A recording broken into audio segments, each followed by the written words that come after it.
Hello dear students, कैसे हैं आप लोग। आज आपको मैं बताने जा रहा हूं कि आप लोग की पॉलिटेक्निक की जो है मैट्रिक सीट आ चुकी है। मैट्रिक सीट क्या होती है, सबसे पहले इसे समझ लो। मैट्रिक सीट का मतलब होता है हमारे बिहार के अंदर जितने भी गवर्नमेंट कॉलेजेज हैं, उस कॉलेजेज में जितने भी पॉलिटेक्निक के जो कॉलेजेज हैं, पॉलिटेक्निक के कॉलेज में जितने ब्रांचेज है, ब्रांचेज का मतलब हो गया जो सिविल, मैकेनिकल, इलेक्ट्रॉनिक्स है ना, इलेक्ट्रिकल, ये सारे के सारे जितने भी ब्रांचेज है, और भी बहुत सारे ब्रांचेज है, मैं एग्जांपल के तौर पे बस बता रहा हूं। तो सारे ब्रांचेज के कितने कितने सीट्स अवेलेबल है हर कॉलेज में, इस बात को आप अच्छे से जान लो। क्योंकि काउंसलिंग के पहले ये आपको अच्छे से पता होना चाहिए कि किस कॉलेज में किस ब्रांच के कितने सीट्स है, ताकि जब आप काउंसलिंग कर रहे हो तो जब पता चल जाएगा कि इस कॉलेज में ज्यादा सीट्स है तो आप उसमें पहले अप्लाई कर लेना, क्योंकि उसमें ज्यादा अच्छा रहेगा। क्योंकि जहां पे कम सीट्स रहेगी वहां पे कंपटीशन ज्यादा रहेगी, जहां ज्यादा सीट्स रहेगी वहां कंपटीशन कम रहेगी, इस बात को याद रखना। तो इस तरह से काउंसलिंग के टाइम में बहुत ही ज्यादा इसकी जरूरत पड़ती है। हालांकि जो बच्चे हमसे डायरेक्ट काउंसलिंग करवा रहे हैं उनका इस चीज का पूरा ख्याल हमारी टीम रखेगी। बट अगर आप खुद से काउंसलिंग कर रहे हो या फिर किसी साइबर वगैरह में जाके काउंसलिंग करवा रहे हो, तो वहां पे आप प्रॉपरली इस बात पे ध्यान देना कि जिस कॉलेज में आप काउंसलिंग करवा रहे हो, देख लो कि उसमें सीट्स कितने अवेलेबल है। जो भी ब्रांच आप चुन रहे हो उस ब्रांच के सीट्स अवेलेबल है या नहीं है। नहीं तो ऐसा होगा कुछ ब्रांच की सीट 10 ही है, अब उसमें अप्लाई कर दिया है, कितने बच्चे ने अप्लाई कर दिया है, हजारों बच्चे ने अप्लाई कर दिया, तो मिलना तो 10 ही को है ना। तो जो शुरू से जिनका रैंक अच्छा है 10 उनको मिल जाएगा, आपको मिलने वाला है नहीं। तो ये जो रैंक कार्ड के हिसाब से जो सीट्स मिलेंगे, साथ ही साथ ये जो आपको सीट्स मिलने वाले हैं कैटेगरीज वाइज हर कॉलेज का सीट बांटा हुआ है कि किस कैटेगरीज को कितना सीट देना है। किस कैटेगरीज का मतलब है यहाँ पे एससी, एसटी, ईबीसी, बीसी है ना, रिजर्वेशन, गर्ल्स, ये सारी की सारी चीजें जितनी भी है, सारे के सारे डिसेबल्ड कोटा से लेके सारा का सारा चीज यहाँ पे दिया हुआ है। तो यहाँ पे अब मैं आपको एक एक कॉलेज करके मैं बता रहा हूँ। हालांकि बहुत सारे कॉलेजेस है, सारे कॉलेज को बताना संभव नहीं है। जिन बच्चों को इनकी पीडीएफ चाहिए होगी वो हमारे व्हाट्सएप नंबर पे व्हाट्सएप कर लेंगे, पीडीएफ ले लेंगे। या फिर जिन बच्चों का रैंक कार्ड अभी तक जो बच्चे अपना नहीं भेजेंगे होंगे, वो बच्चे इस व्हाट्सएप नंबर पे अपना रैंक कार्ड भी भेज देंगे, ताकि आपकी काउंसलिंग के समय में आपकी काउंसलिंग अच्छे से हो सके। और आप चाहे तो ज्यादा से ज्यादा इंफॉर्मेशन भी हमसे ले सकते हैं कॉल करके, क्या सर हमारी काउंसलिंग होने वाली है, कितनी परसेंटेज चांसेस है, इन सारे मुद्दों पे हम लोग बात करते हैं। ठीक है, चलिए तो अब बात कर लेते हैं, कॉलेज वाइज बात करते हैं। तो कॉलेज वाइज अगर हम लोग बात करना शुरू करें तो सबसे पहले हम लोग आ जाते हैं पटना के अंदर जो कॉलेजेस हैं उन पे हम लोग बात कर रहे हैं। इंस्टीट्यूशन मतलब यहाँ पे इंस्टीट्यूशन दिया हुआ है, इसका मतलब है यहाँ पे आपकी पॉलिटेक्निक कॉलेज। क्या है ये? पॉलिटेक्निक कॉलेज है आपकी, याद रखना इस बात को। पहले एनजीपी पटना 13 सिविल इंजीनियरिंग की जो सीट है वो बताया जा रहा है कि कितना है, ये समझ लो। सिविल इंजीनियरिंग जो है ये कितना, ये समझा। सिविल इंजीनियरिंग की जो अनरिजर्व में है वो 48 सीट्स है, अनरिजर्व में 48 सीट्स है। एससी के लिए 19 सीट है। कौन सा? सिविल की हम बात कर रहे हैं। एसटी के लिए 1 सीट है केवल। ईबीसी के लिए 22 है। बीसी के लिए 14 सीट्स है। आरसीजी रिजर्व कोटा के लिए 4 सीट्स है। ईडब्ल्यूएस वाले के जो है इकोनॉमिक वर्क क्लासेस की जो है लोग, उनके लेके है जो जिनका ईडब्ल्यूएस बना होगा, जो ईडब्ल्यूएस से अप्लाई किए होंगे उनका होगा, है ना, उनके लिए 12 सीट्स है। टोटल 120 सीट्स है इसमें। टोटल क्या है इस कॉलेज में? 120 सीट्स है। 120 सीट्स आर अवेलेबल हियर। ठीक है, अब अगर हम लोग बात करें डिसेबल कोटा की बात करें तो यहाँ पे भी टोटल 6 सीट है। जिस 6 सीट में भी अगर हम लोग बात करें तो यहाँ पे एक सीट जो है किसके लिए है? एक सीट जो आपके स्टैंडर्ड मेडिकल कोटा के लिए है। ठीक है, टोटल लगभग यही सीट्स अवेलेबल है यहाँ पे। सारी की सारी लगभग बातें हम लोग करते आ गए हैं। अब जरा सा ध्यान देना, अब आपको जो दिखाया जा रहा है ये क्यों दिखाया जा रहा है? इसलिए दिखाया जा रहा है ताकि आप इसको प्रॉपर वे में समझ लो कि कौन सी ब्रांचेस की कितनी सीट्स है। जिसको जो ब्रांच चाहिए वो अपने अपने ब्रांच का सबसे पहले वो सारे कॉलेज को चुन लेना जिसमें ज्यादा से ज्यादा सीट्स हो, फिर उसको चुनना है काउंसलिंग के। तो हालांकि हम इसलिए बता दे रहे कुछ बच्चे हो सकते हैं खुद से काउंसलिंग करें, तो अपना दिमाग यूज करना है उसमें, ताकि आपकी काउंसलिंग गड़बड़ ना हो, आपकी कॉलेज मिस ना हो। अब आगे हम लोग बात करें वही पटना 13 में ही मैकेनिकल इंजीनियरिंग की सीट की बात करें, एनजेपी की बात हो रही है, एनजेपी कॉलेज पटना 13 की बात हो रही है। मैकेनिकल की अगर बात करें तो इसमें भी है 48 सीट्स है।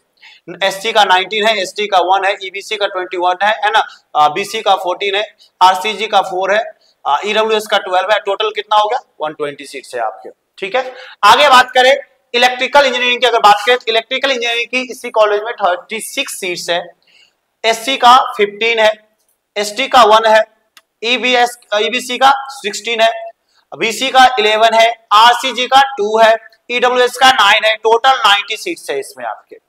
ठीक है, अब अगर बात करें इसी कॉलेज इलेक्ट्रॉनिक्स इंजीनियरिंग की बात करें, अगर हम लोग इलेक्ट्रॉनिक्स इंजीनियरिंग की बात करें तो यहाँ पे 48 सीट है अनरिजर्व का, एससी का 19 है, एसटी का 1 है, ईबीसी का 21 है, बीसी का 15 है, आरसीजी का 4 है, ईडब्ल्यूएस का 12 है, टोटल कितना हो गया 120 सीट्स है।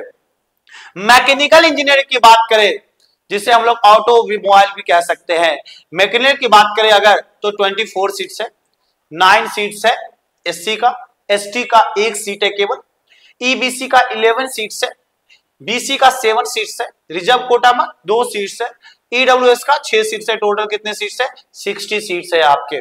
तो हम लोग अभी टोटल इस पे बात कर रहे हैं, तो टोटल जो आपके एनजीपी पटना 13 की अगर हम लोग बात करें जो टोटल सीट्स है वो 228 इस कॉलेज में सीट्स टोटल 228 सीट्स है, जिसमें आप देख लोगे कि 91 है 228 सीट्स, सॉरी 228 सीट जो है आपके अनरिजर्व के हैं, क्लियर है, 91 एससी के हैं, एसटी के 6 हैं, ईबीसी के 103 है, बीसी के 68 है, आरसीजी के 17 है, ईडब्ल्यूएस के 57 है, टोटल अगर बोला जाए तो 570 सीट्स है, 570 सीट्स है। ये सारे ब्रांचेस मिला के थे, ये ब्रांच बाय ब्रांच हमने बात किया कि किसमें कितने सीट्स है, ये अवेलेबल है आपके यहाँ पे।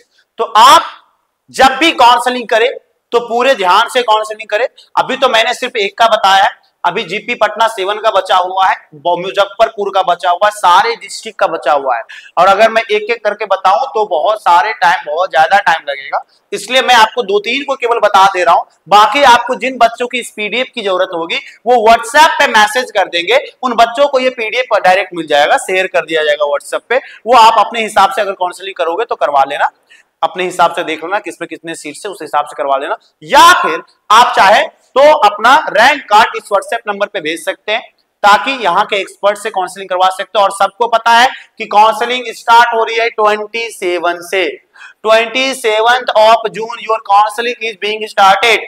आपकी काउंसलिंग स्टार्ट हो रही है 27 जून से, याद रखना इस बात को। चलो अब दूसरी लिस्ट में आते हैं, दूसरा कॉलेज जीपी पटना 7, इस पे बात करें इलेक्ट्रिकल इंजीनियरिंग की अगर हम लोग बात करें तो इसमें कितना सीट है देख लो। इलेक्ट्रिकल इंजीनियरिंग की इसमें 24 सीट्स है, किसके लिए अनरिजर्व के लिए, एससी के लिए 9 है, एसटी के लिए 1 है, ईबीसी के लिए 11 है, बीसी के लिए 7 है, आरसीजी के लिए 2 है, ईडब्ल्यूएस के लिए 6 है, और टोटल कितने सीट्स है 60 सीट्स है।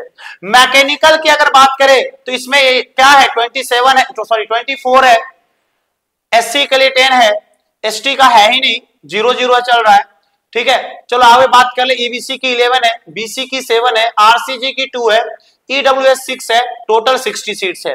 अगर हम लोग बात करें केमिकल इंजीनियरिंग की बात करें, इसमें 12 सीट्स है रिजर्व का, 5 जो है एससी का है, 5 जो है ईबीसी का है, 4 जो है बीसी का है, 1 आरसीजी का है, 3 ईडब्ल्यूएस का है, टोटल कितने सीट्स है 30 सीट्स है। अच्छा एक बात और याद रखना, जरूरी नहीं है कि हर कॉलेज में हर ब्रांच अवेलेबल हो, इसलिए जब आप अपना ब्रांच चुन रहे हो इस बात पे ध्यान रखना किस कॉलेजेस में ब्रांच अवेलेबल है, उसी हिसाब से उन्हीं कॉलेज को चुनना भी है।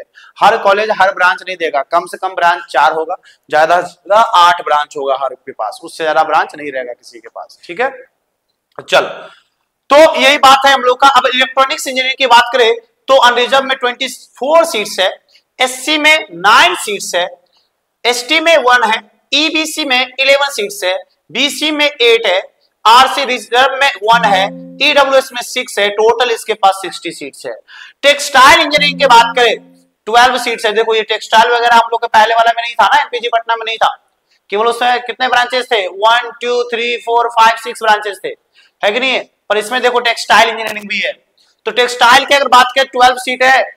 उसके बाद अगर बात करें तो 5 सीट जो है एससी के है, 1 सीट एसटी के है, 5 सीट ईबीसी के है, 3 जो है बीसी के है, 1 आरसीजी के है, 3 ईडब्ल्यूएस के, टोटल कितना है 30 है। तो यहाँ पे देखो प्रिंटिंग टेक्नोलॉजी, सिविल इंजीनियरिंग का 24, सबसे ज्यादा डिमांड सिविल इंजीनियरिंग का रहता है, दूसरा मैकेनिकल का रहता है, ठीक है। तो याद रखना कि इतने सारे सीट्स अवेलेबल है, आपकी college wise categories wise seats available है, तो आपका जब भी काउंसलिंग किया जाएगा तो काउंसलिंग के टाइम में अच्छे से ध्यान देना है कि आपकी काउंसलिंग बहुत ही बेहतरीन तरीके से की जाए।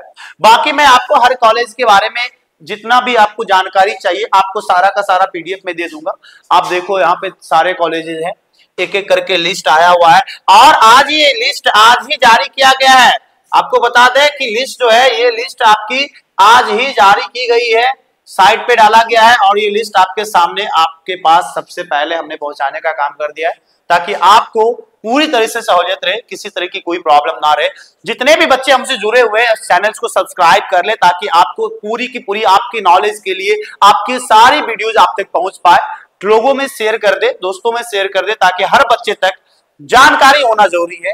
जानकारी के अभाव में लोग गलत करते हैं। पिछली बार की काउंसलिंग में बहुत सारे बच्चे ने गड़बड़ी किया है, अच्छे रैंक होने के बावजूद भी उनको कॉलेज नहीं मिला। कारण यह था कि काउंसलिंग अच्छा नहीं किया गया। तो काउंसलिंग बहुत ही ज्यादा जरूरी है, अच्छे तरीके से याद रखना इस बात को। तो हालांकि बच्चे इसका पूरा पीडीएफ आपको चला जाएगा, इतना ही लिस्ट नहीं है, बहुत सारा लिस्ट है, आप देख सकते हो बहुत सारा लिस्ट यहाँ पे दिया हुआ है, एक दो नहीं है बहुत सारा लिस्ट है ना। टोटल जो है आपके कॉलेजेस जो है सारे के सारे कॉलेज यहाँ पे दिए हुए हैं और टोटल कॉलेज आपको बता दिया जा रहा है कि आपके पास जो टोटल कॉलेजेस है वो 46 कॉलेज है और 46 कॉलेज के बारे में यहाँ पे आपके डिटेल में दिया हुआ है। तो जिन बच्चों के पास नहीं है अवेलेबल पीडीएफ वो बच्चे व्हाट्सएप करेंगे, आपको पीडीएफ मिल जाएगा ताकि आपको कोई दिक्कत ना हो समझने में। क्लियर है? तो बाकी बातें आप इस पे देखते चले जाएंगे और आप उम्मीद करते हैं कि आप चीजों को समझ पा रहे होंगे कि सबसे ज्यादा इंपॉर्टेंट अगर आप चाहते हो कि आपको गवर्नमेंट कॉलेज मिले और अच्छी कॉलेज मिल जाए तो उसके लिए जरूरी है कि आपकी काउंसलिंग बेहतरीन होनी चाहिए। तो आप अपनी काउंसलिंग के लिए नजदीकी साइबर कैफे वगैरह में करवाओ अगर, तो बेहतरीन ढंग से थोड़ा देख लेना कि वो सही से करे, या फिर आप चाहो तो हमारे इस नंबर पे कांटेक्ट कर सकते हो, इस पे आप अपना रैंक कार्ड भेज सकते हो और 27 से आपकी काउंसलिंग शुरू होगी। और हमारे यहाँ का काउंसलिंग का फी ओनली 250 रुपीज है, आपको 250 रुपीज पे करना पड़ेगा। किसी साइबर में कोई करवाओगे तो 100, 150, 200 रुपये उड़ेंगे, आप यहाँ पे करवाओगे 250 रुपये आपके लगेंगे, क्योंकि वो टीम पूरी एक्सपर्ट बैठी हुई रहती है, उनकी मेहनत होती है, उस पर खर्चा आता है। ठीक है, तो बाकी हम लोग बात करेंगे नेक्स्ट वीडियो अगर कोई अपडेट आता है तो। तब तक के लिए बाय बाय।